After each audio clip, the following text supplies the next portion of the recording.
to speak on behalf of my party on the Negotiable Instruments Amendment Bill brought by this government. What this bill attempts to do is to remove any ambiguities regarding the territorial jurisdiction of cases that are to be tried under Section 138 of the Act. I would like to ask the Minister of State for Finance, who is present in the House, to give us a clarification on the scale of the problem that we are facing. I find that in an answer given by the Finance Minister, Shri Arun Jaitley, on 9th December 2014, it was stated that the total number of cases pertaining to check, bounce and dishonour pending in various courts up to 31st of July 2013 were 21,94,022 cases. However, we find that there is a Law Commission report which suggested that in fact the number of cases choking the criminal justice system of this nature amounted to 40 lakh cases, and more than 5.5 lakhs are pending in Delhi alone. So when the Minister of State rises to give his reply, we would like to get a very clear sense of the scale of the problem.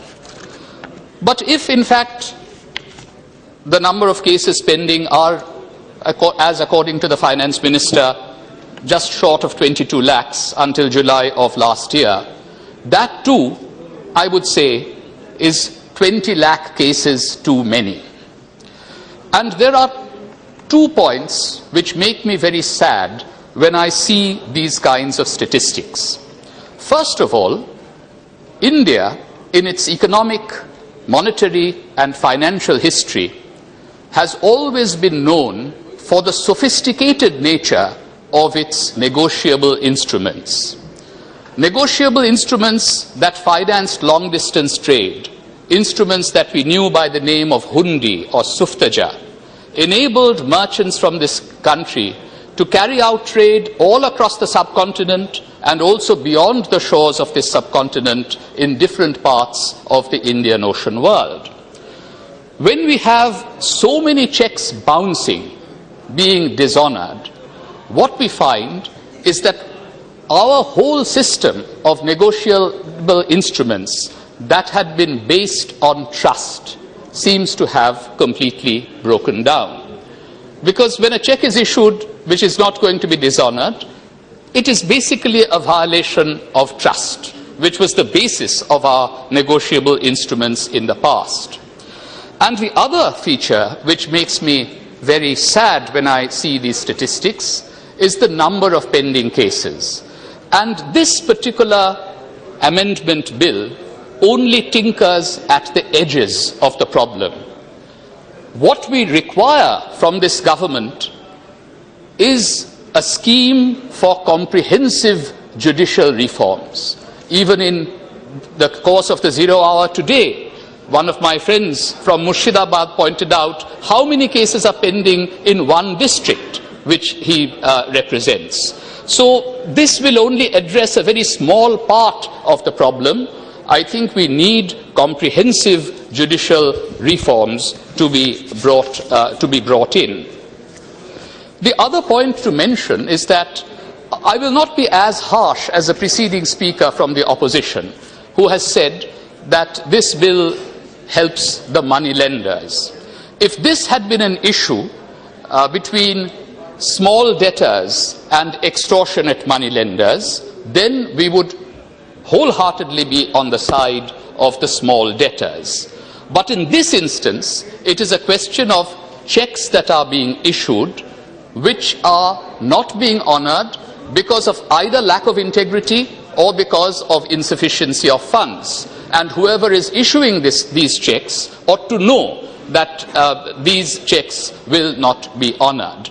And that is why we are prepared to go along with this particular amendment.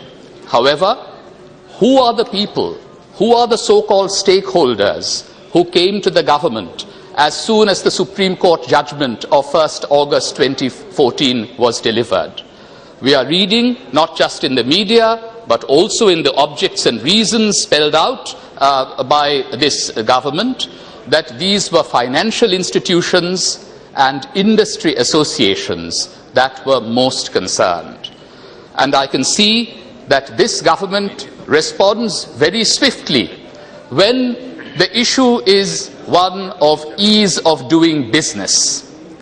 But will this government also respond with such alacrity when the question is about small consumers and not businesses?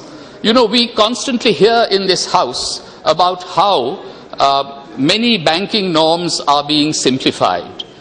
We have heard the fanfare with which the Jan Dhan Yojana has been advertised throughout the country.